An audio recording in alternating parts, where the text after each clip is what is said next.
আমি এই নগরের মানুষের নিরাপত্তাহীনতা চোখের সামনে দেখব আর চোখ বুঝে বসে থাকবো, এটা মনে করার কোনো কারণ নেই। আমি জনগণকে সাথে নিয়ে রাস্তায় নামতে এক চুল পরিমাণ দেরি করব না। যদি সুস্পষ্ট অঙ্গীকার সরকারের পক্ষ থেকে না আসে, তাহলে এই নগরবাসীর নিরাপত্তার জন্য এবং এই নগরবাসীকে স্বস্তি দেওয়ার জন্য এবং এখান থেকে মাদক উৎখাত করার জন্য, এখান থেকে সন্ত্রাস উৎখাত করার জন্য আমরা যুব সমাজ, ছাত্র সমাজ, জনগণকে সাথে নিয়ে এমন আন্দোলন গড়ে তুলব, সরকারের তত্ত্বের তাওজ তখন কাঁপতে শুরু করবে। আমি সুস্পষ্টভাবে আজকে আপনাদের সাংবাদিকদের মাধ্যমে সেই ঘোষণা দিলাম। আমি সরকারকে এটাই আহ্বান জানাবো যে আপনারা অতি দ্রুত নগরবাসীর সামনে আপনাদের সন্ত্রাস দূর করার, মব কালচার বন্ধ, ঢাকা বিশ্ববিদ্যালয়ের মতো প্রাচ্যের অক্সফোর্ড নামে খ্যাত বিশ্ববিদ্যালয়, সেই বিশ্ববিদ্যালয়ের নির্বাচিত ছাত্র প্রতিনিধিরা ঢাকা বিশ্ববিদ্যালয়ের বুকে যে থানা, শাহবাগ থানা এসেছিল, তাদেরকে মারধর করা হয়েছে। আপনারা তাদের নিরাপত্তা দিতে পারেন নাই। মেয়ে ছাত্র প্রতিনিধি, তাকে নিরাপত্তা দিতে পারেন নাই। এবং তারা যখন মামলা দিতে আসছে, সেই হাসিনা স্টাইলে কয়ে যে উপরের নির্দেশ, মামলা নেওয়া যাবে না। এগুলো বলে বলে আপা কোথায় গিয়েছিল ওটা একটু আপনারা স্মরণে রাখবেন। মাঝে মাঝে একটু সোশ্যাল মিডিয়া থেকে ভিডিওগুলো দেখবেন। আপার বক্তৃতা, সেই আপার স্টাইলে বক্তৃতা দিয়া, আপার রাজনীতিকে ধারণ করিয়া আপনারা যদি মনে করেন বাংলাদেশের মানুষের মন পাবেন, কশ্চিন কালেও পাবেন না।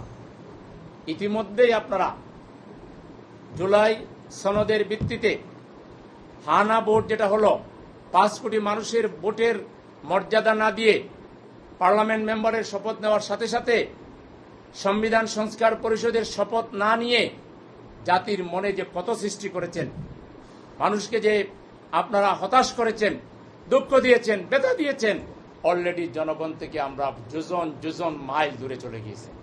আরো যদি আপনারা দর্শকদেরকে প্রশ্রয় দেন, আইন শৃঙ্খলার অবনতিতে আপনারা যদি এমপিরা, মন্ত্রীরা যদি আরো বাতাস দেন, তাইলে জনগণ তার নিজের নিরাপত্তার স্বার্থে, তার জীবন রক্ষার স্বার্থে তারা রাস্তায় নামতে বাধ্য হবে। সময়ের সাথে সাথে দেখা দেয় নিত্য নতুন প্রয়োজন। রেডি থাকতে হয় প্রতি মুহূর্ত। তাই এলো ইনোভার, যেন আপনি লাইফে থাকেন রেডি প্রতিদিন। Innova, designed for now. এবং এই পরিস্থিতি মোকাবেলা করার মতো আপনাদের সেই সামর্থ্য নাই। আপনারা নিজেদের পজিশন ভালোই জানেন, আমরাও জানি।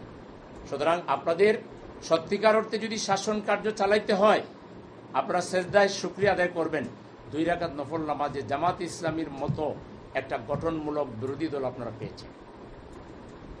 জামাত ইসলামী উগ্র রাজনৈতিক দল নয়। জামাত ইসলামী অন্যায়কে অন্যায় বলবে, কালোকে কালোই বলবে, আর সাদাকে সাদাই বলবে এবং ন্যায়ের পক্ষে থাকবে। তবে জামাত অবিবেচক কোনো রাজনৈতিক দল নয়, এটা দূরদর্শী, প্রাজ্ঞ, বিজ্ঞ রাজনৈতিক দল। আমরা একটা সময় মতো আপনাদেরকে সময় দিব, একটা নির্দিষ্ট সময় পর্যন্ত আপনাদেরকে আমরা সহযোগিতা করব। কিন্তু আপনাদের দোষে, আপনাদের নিজেদের পাপের ভারে যদি শেখ হাসিনার মতো আপনারাও যদি একই রাস্তায় যেতে চান, আমাদের কিছু করার থাকবে না। আমি আবারও শিশু লামিসার পরিবারের প্রতি আমরা দুঃখ প্রকাশ করছি। আমরা লজ্জিত, মানবতা লজ্জিত যে আমরা আমাদের নিষ্পাপ এক শিশুকে, জান্নাতের এক পাখিকে আমরা রক্ষা করতে পারিনি, সে দুনিয়া থেকে চলে গেছে। আমরা অনতিবিলম্বে তার দৃশ্যমান বিচার এবং তার খুনিদের দৃশ্যমান বিচার এবং শাস্তির আমরা প্রয়োগ দেখতে চাই। এই ব্যাপারে সরকার দ্রুত কার্যকর উদ্যোগ নেবে সেই প্রত্যাশা ব্যক্ত করে আইন শৃঙ্খলার অবনতি রোধে সরকারকে প্রয়োজনে, সেনাবাহিনী এখনো মাঠে আছে, সেনাবাহিনীর নেতৃত্বে আইন শৃঙ্খলা পরিস্থিতি, অতীতে বেগম খালেদা জিয়া যে সাহসিকতার পরিচয় দিয়েছিলেন, অপারেশন ক্লিন হার্ট আপনাদের মনে আছে 2003 সালে, সন্ত্রাসীদের জল কেটে ফেলার জন্য, মূলচ্ছেদ করার জন্য তিনি আর্মি নামিয়ে দিয়েছিলেন এবং সন্ত্রাসীরা দমন হয়েছিল। প্রয়োজনে সেই সাবেক আমাদের সম্মানীয় প্রধানমন্ত্রী বেগম খালেদা জিয়ার পুত্র বর্তমান প্রধানমন্ত্রীকে অনুরোধ করব, আর্মিকে দায়িত্ব দেন, যৌথ বাহিনীকে নামান, সন্ত্রাসীদের কোমর ভেঙে দেন, দর্শকদের কোমর ভেঙে দেন, সিটিবাসীকে আপনারা যথাযথ সম্মান এবং নিরাপত্তা দান করেন। আর নাহলে এই সিটির জনগণ, ঢাকা সিটি নর্থের জনগণ 8টা আসনে 65,000 ভোট বেশি জামাত ইসলামীকে দিয়েছে। 5টাতে আমরা জয়ী হয়েছি, 3টা আপনারা জয়ী হয়েছেন। কিভাবে হয়েছেন আপনারা ভালো জানেন। কিন্তু টোটাল ভোটে আমরা এখানে 65,000 ভোটে বেশি অ্যাডভান্স আছি। সুতরাং আমরা এই জনগণকে সাথে নিয়ে আমরা এই নগরীর মানুষের নিরাপত্তার জন্য যা করা লাগে আমরা নিয়মতান্ত্রিক পথে তার সর্বোচ্চ করার জন্য আমরা প্রস্তুত আছি। সেই আহ্বান জানিয়ে আমাদের সাংবাদিক বন্ধুদেরকে ধন্যবাদ জানিয়ে আমার কথা এখানে শেষ করছি। আল্লাহ হাফেজ। আপনাকে একটু যুক্ত করে দিই, একটা শেষ করি। একটু যুক্ত করে দিই, পরে বলে সেটা হচ্ছে, সামনে যেহেতু কোরবানিকে ঘিরছে। প্রথম প্রশ্ন হলো যে চলমান পরিস্থিতির জন্য সরকার দায়ী কিনা। অবশ্যই সরকার দায়ী। সরকার এই কারণে দায়ী, সরকার আইন শৃঙ্খলা পরিস্থিতির উন্নতির জন্য যে ধরনের কার্যকর, দূরদর্শী, ইফেক্টিভ ভূমিকা নেওয়া দরকার, সরকারের আইন শৃঙ্খলা বাহিনীর একটা অংশের দুর্বলতার সুযোগ নিয়ে কিন্তু অপরাধীরা বেপরোয়া হয়েছে। সরকার সাঁড়াশি অভিযানে নামাক, এবং এখানে দলমত দেখবে না, দল মতের ঊর্ধ্বে উঠে যারাই রাষ্ট্রের মানুষের নিরাপত্তার জন্য থ্রেট বিবেচিত হবে তাদেরকে সরকারকে ধরতে হবে এবং আইনের মুখোমুখি করতে হবে। সেই জন্য সরকার দায়ী। বিরোধী দল দায়ী এই জন্য নয় যে আমরা তো কাগজ কলম দিয়ে হাতে একেবারে চোখে আঙ্গুল দিয়ে দেখিয়ে দিচ্ছে যেগুলো করতে হবে। আমরা কি পুলিশকে কমান্ড করতে পারবো? আমরা কি আর্মিকে কমান্ড করতে পারবো? এটা পারবেন প্রধানমন্ত্রী, এটা পারবেন স্বরাষ্ট্রমন্ত্রী।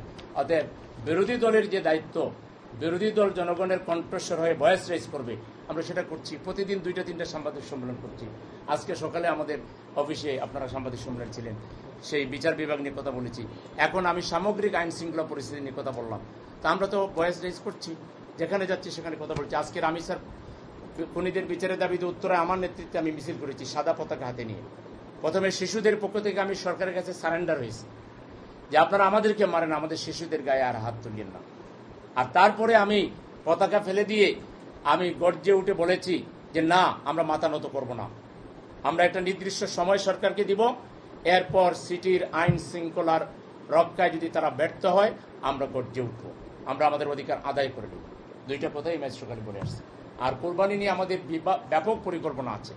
আমরা আমাদের এই সমাজে পিছিয়ে থাকা নাগরিক যাদের কোরবানি করবে না তাদের সবাইকে পারবো কিনা জানি না, আমাদের টার্গেট সবাইকে, ব্যাপক সংখ্যক তাদেরকে কোরবানির গোশত আমরা বিতরণ করব। 2 নম্বর হলো তাদেরকে ফুড প্যাকেট বিতরণ করব। 3 নম্বর হলো তাদের জন্য কোরবানির আগে পরে চিকিৎসার ব্যবস্থা নেব। আগামী 23 তারিখ উত্তরার 5 নম্বর সেক্টরে আমি একটা বড় মাপের আপনার মেডিকেল ক্যাম্প করতেছি। সেখানে কয়েক হাজার রোগী আশা করছি অংশ নেবে। ফ্রি মেডিকেল ক্যাম্প এবং ফ্রি মেডিসিন দিব। এই ক্যাম্পগুলো আমি কন্টিনিউ করব কোরবানির আগে পরে ইনশাল্লাহ। এবং আজকে আমি উত্তরায় একটা মানবতার বক্স স্থাপন করে আসছি। বিডিআর মার্কেটে যদি আপনাদের সুযোগ হয় অনুসন্ধানী রিপোর্ট করার ইচ্ছে থাকে, একটা বড় বক্স বানিয়ে দিয়েছি, বক্সটা ভরে দিয়ে আসছি তরি তরকারি, মাছ টাছ ইত্যাদি দিয়ে। আমরা বিত্তবানদেরকে আহ্বান জানিয়েছি ঈদের বাজার যখন করবেন একটা অংশ এখানে রেখে যাবেন, আর যাদের প্রয়োজন আছে তারা এখান থেকে নিয়ে যাবেন। এই বক্সগুলো গোটা সিটিতে আমরা ছড়িয়ে দেবো ইনশাআল্লাহ। তো এইভাবে আমাদের অনেকগুলো সামাজিক এবং মানবিক পরিকল্পনা আছে ইনশাআল্লাহ, আপনারা জানবেন। এবং আমরা আশা করব দেশ গড়ার এই রাজনীতিতে, মানবিক সিটি গড়ার এই রাজনীতিতে এই শহরের একজন সম্মানিত নাগরিক হিসাবে আপনারাও আপনাদের ভূমিকা রাখবেন ইনশাআল্লাহ।